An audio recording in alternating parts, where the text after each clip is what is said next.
is about Christmas, that time of year, the lights, the music. It's supposed to be a festive season. Supposed to be is the key word. But we're going to go into the origins of this so-called holiday. And many of us have come out of that holiday. And now it's time for us to embrace the truth about that holiday, to embrace the understanding of that holiday, both biblically and historically. All right. So let's first open up with Jeremiah chapter 10.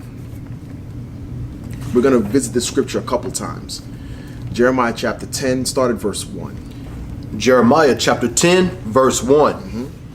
Hear ye the word which the Lord speaketh unto you, O house of Israel. Thus saith the Lord, learn not the way of the heathen. So the Lord tells us, firstly, not to learn the way of the heathens, meaning this is something that you should not do. Go ahead.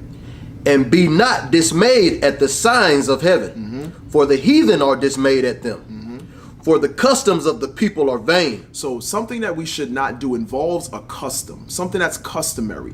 It comes around every so often, and it's something that it's a rite to passage of some sort. So he says, the customs of the people are vain. Go ahead.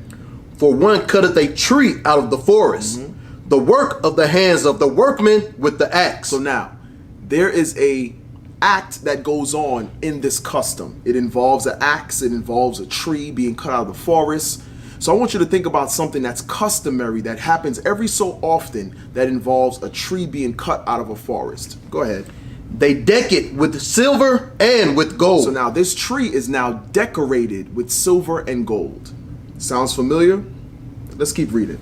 They fasten it with nails and with hammers, that it move not. So now this, go ahead, keep reading. They are upright as the palm tree. So in order for this tree that was cut out of the forest, it's decorated. In order for it to stand upright, it must be fastened with nails and hammers so that it stays upright. So I want the wheels to start turning. What custom involves a tree being cut out of a forest? What custom involves it being decorated with silver and gold, or decorated, period? And what custom involves that tree being fastened to be upright? I'm sure it doesn't take a rocket scientist to figure that out. It's Christmas, okay? Now, what are we dealing with? I need you to read that verse again.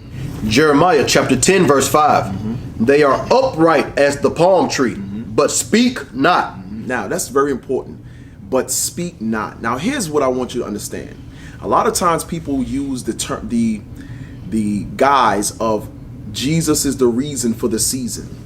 But here what we're seeing is this custom was around before Jesus. This is Jeremiah during the Babylonian captivity, which is around 606 BC.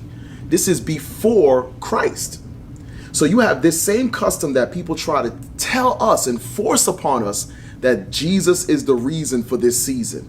No, that's not so. That's actually a lie, because this custom was around before Jesus. Now, the very important part, it says the tree speaks not. There's a reason why in Jeremiah it tells you that the tree speaks not. We're going to get to that. We're not going to rush it. We're going to get to that. Continue to read. They must needs be born. Must needs be born. B-O-R-N-E. It says it must be carried. B-O-R-N-E means to carry. So this tree has to be carried, but it speaks not. Read. Because they cannot go. Because the tree cannot go on its own. It's almost like the tree has a life of its own, like it can walk on its own. Why would Jeremiah have to tell you that the tree can't go by itself? Why would he have to tell you that it doesn't speak? There's a reason behind that. And we're going to get to that historically. Was that it? No, sir. Finish it out. Be not afraid of them. Don't be afraid of this tree. Go ahead. For they cannot do evil. Because the tree cannot do evil. The tree is an inanimate object. It can't move on its own. This is not, what's that, Lord of the Rings? This is not Lord of the Rings where the trees are walking around. So, but there's a reason behind Jeremiah saying it the way he did.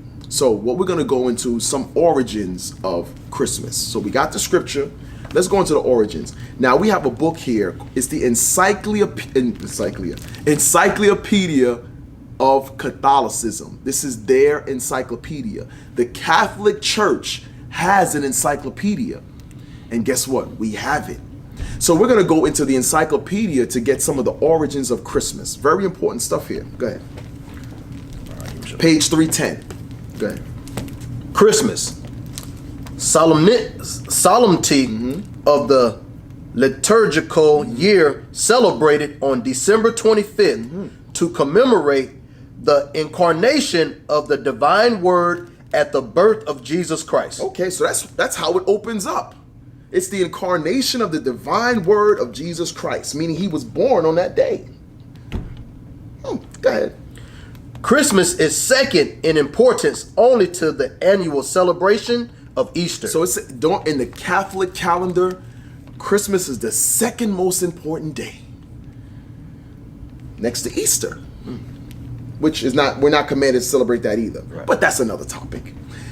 Let's go to the next this paragraph here. Although the actual day of Christ's birth is not known, That's what they say, but it's in Luke chapter 2. But go ahead. the date for its celebration was designated as December 25th. Wait. So the day for this celebration was designated as December 25th? I thought it was December 25th in the first paragraph. Go ahead. By the early 4th century in Rome and celebrated liturgically as such. One hypothesis for the introduction of a Roman feast of Christ's birth on that date suggests that December 25th was celebrated as the birthday of the invincible or unconquered sun god.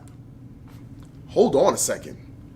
I thought the first paragraph said it was the incarnation of the word Jesus Christ's birth. But it says, wait a minute. There's two sides to the story. It says the hypothesis is it's the actual birthday of the unconquering sun god. This is in the Catholic encyclopedia.